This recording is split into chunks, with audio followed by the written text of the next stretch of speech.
guys, I'm Joe, and I'm back after a long break of reviews. I apologize for not doing anything review-related in the last month or so. A lot of stuff's been happening in my personal life, a lot of stuff that I've been trying to get together, and I don't want to get too deep into it, but a lot's been going on, and a lot of football's been going on in January and February, so this review is going to be a little bit special, especially if you saw my previous video with my tribute to the Philadelphia Eagles, my favorite team of all time. So let's talk about this movie that came out in 2006 called Invincible, starring Mark Wahlberg, Elizabeth Banks, Greg Kinnear, and some other people you may or may not recognize. But the movie Invincible is about a 30-year-old bartender from South Philadelphia named Vince Papale, played by Mark Wahlberg, who's a down-on-his-luck kind of guy, is in need of something greater in life, and during a time in the 1970s when Philadelphia was experiencing some sort of a economic depression, and he was trying to find work in any way he can as a bartender and as a substitute school teacher. And therefore his wife leaves him, telling him that he's never going to make a name for himself, he'll never go anywhere, and he'll never make any money. But he's also known to be a huge fan of the Philadelphia Eagles, him and his friends that he hangs out at the bar with. And their new coach, Dick Vermeil, played by Greg Kinnear, shows up and offers open tryouts for any locals who are interested in joining the Philadelphia Eagles. Vince, after hearing some feedback from friends, decides to give it a try and ends up being invited by Coach Dick Vermeil to play for the team,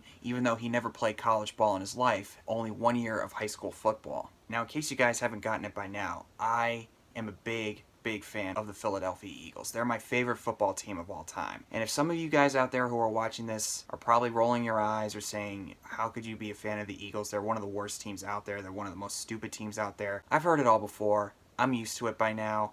I don't care. Come at me with it. The Eagles have been in my mind for as long as I can remember. Probably when I was about 8 or 9 years old, at the earliest I can remember, but I didn't start watching them until about the 2003 season and the 04 season, which some of that stuff included people like Donovan McNabb, Terrell Owens, Brian Westbrook, who did the miraculous 84-yard punt return against the New York Giants, therefore securing a win against the Giants. Considering that the Eagles and Giants are the biggest NFL rivals, it's always gratifying to see the Eagles whoop the Giants' butts.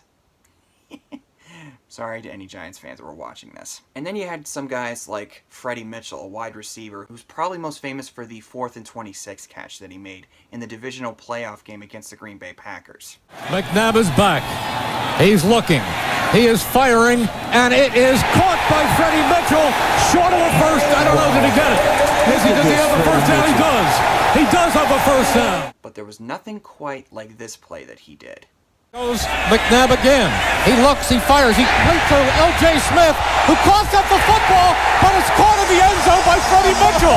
I never saw anything like it. Even today, it still blows my mind how that played out.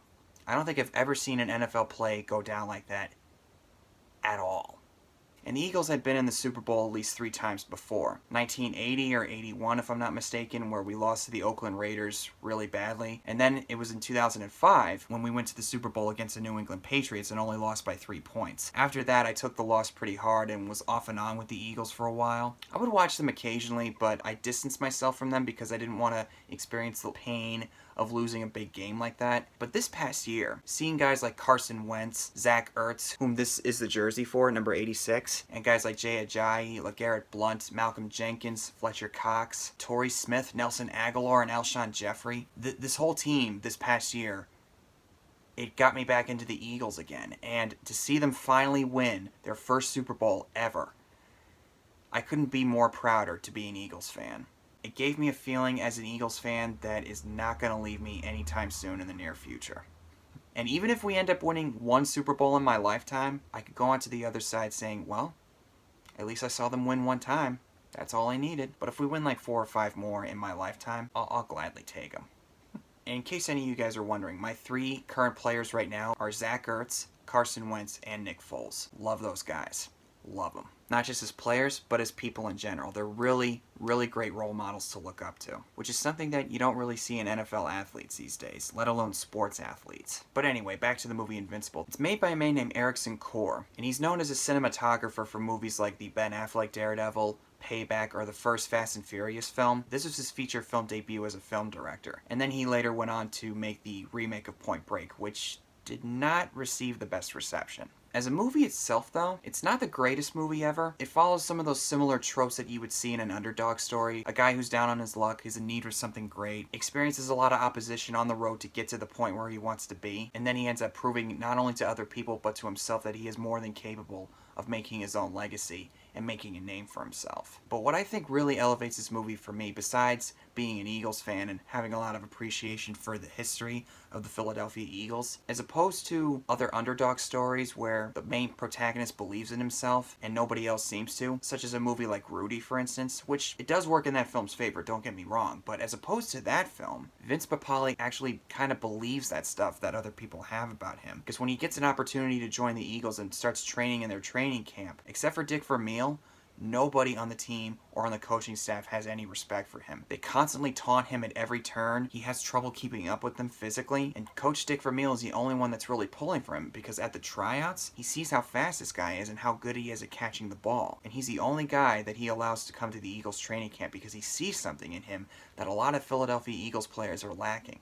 Heart. It was at this point in time in the 1970s where the Eagles were on a really bad losing streak. They had won the NFL championship at least 3 times before, in 47, 48, and then in 1960 against Green Bay. But then after that, there really wasn't a whole lot of stuff to brag about as far as big wins, and the Eagles were in a desperate need of a change of direction. And Coach Dick Vermeil comes on the scene to try to switch things up and make them a winning team again. And the actors, I also think, do a really good job of making the movie a little bit better than it would actually be if it was anybody else cast in these roles. Mark Wahlberg, you could say, might be an easy choice to play Vince Papale, but Mark Wahlberg is just about likable in anything he's in, and I think he really gives it his all in this film. You really root for the guy, you want him to succeed, and with the support of his friends, he has enough spirit and heart to carry on through despite all the opposition that's going on around him, and in spite of him believing all the stuff that people are saying about him. Oh yeah, and I also love the fact that a couple years back when Pope Francis visited Philadelphia, Mark Wahlberg said this in front of the audience when he was speaking that night. Go Eagles! In real life, he's a Patriots fan, but it makes me wonder, does he have a respect for the Eagles after starring in this movie? I don't know. I don't really know what the case is with him and the Eagles, but still, it was cool to hear him say that.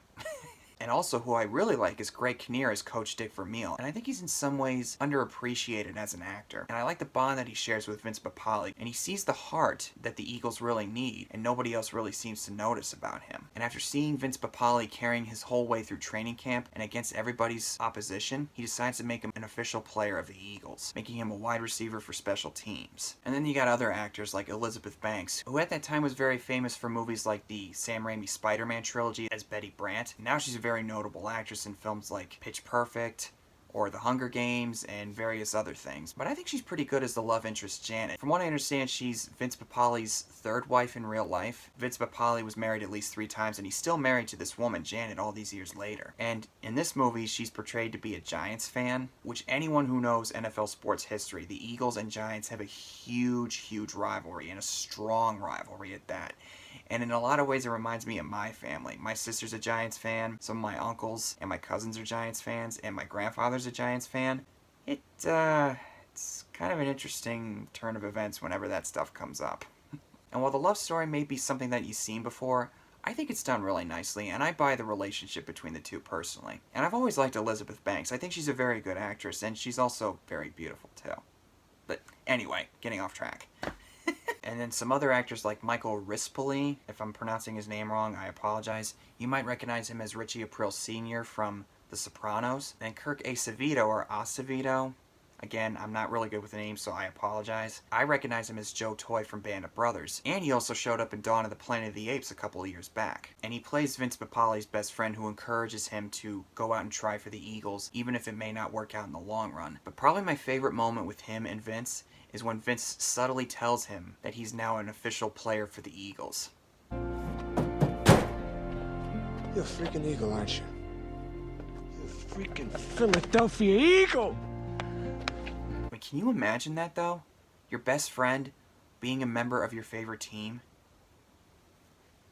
There's probably no other feeling like it on this side of the earth. And then there's Vince Papale's father, Frank, played by Kevin Conway, who in the past has dealt with a lot of emotional turmoil over losing his wife and going in and out of jobs over the years, but he always had the Philadelphia Eagles to fall back on and watch them play the games in order to escape the misery of his life. Going on about the famous NFL championship win against the Chicago Cardinals, 7-0.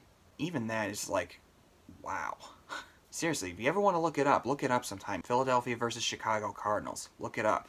It's real. But when Vince finally becomes a member of the team, it starts off pretty rocky for him, and everybody's like, yeah, smart move, coach. And then the home opener shows up in September at Veterans Stadium, which is now demolished, and now it's Lincoln Financial Field for the Eagles. Anyway, it's a little Eagles trivia for you guys. It's their game against the New York Giants. Vince's friends, including Janet, shows up at the game. Janet shows up in her Giants apparel, and every single Eagles fan hates that.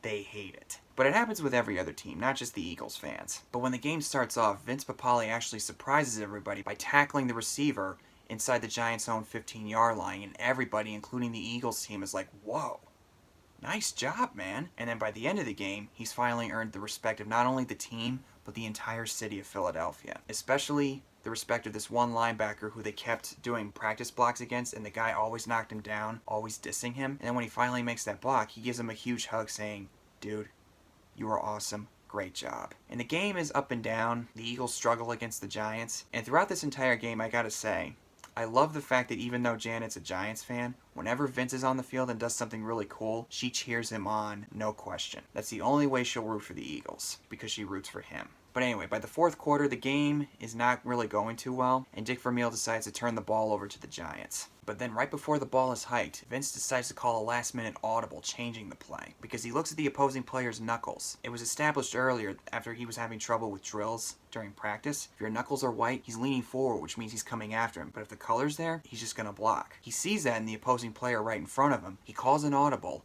and everybody's going, what's he doing? What's he doing? So the ball's punted, and then Vince breaks right through the line, and as soon as the Giants receiver catches the ball comes loose, he picks it up, and he runs it all the way into the end zone, which therefore gives the win to the Eagles. And the entire stadium goes berserk. And now he's finally earned the respect of everybody there, including his teammates. And Vince Papale would later go on to play for 3 seasons with the Eagles, and Dick Vermeil eventually turns the Eagles into a winning team, leading them to the first Super Bowl appearance in 1981 against the Oakland Raiders. And as far as the historical accuracy with this film, it tells a story fairly accurately. I did a little research into it, and Vince never played college ball, but he did play for minor football teams in the past. From what I could tell, it's never mentioned in the movies, but with Hollywood, you expect creative liberties to be taken anyway.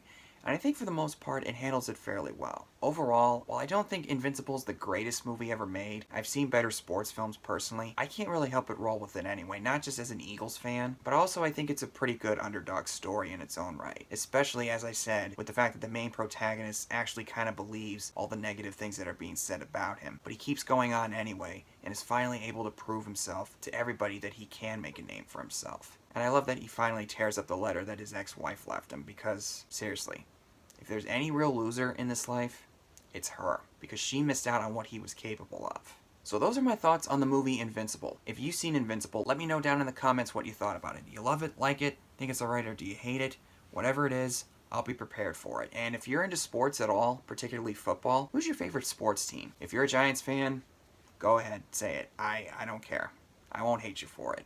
And also, to end this video, I'm going to leave you something a little bit special to show my Eagles love in some way. And just a little note, I'm standing in front of a green screen as this is happening, so my jersey might blend in a little bit, so if that's a little distracting for you, I apologize, but I had a lot of fun doing this, and it's me lip-syncing to the Eagles fight song that they play at the stadium every time they score a touchdown. Thank you guys so much for watching. Here's my tribute. I'll see you guys next time, and fly Eagles fly.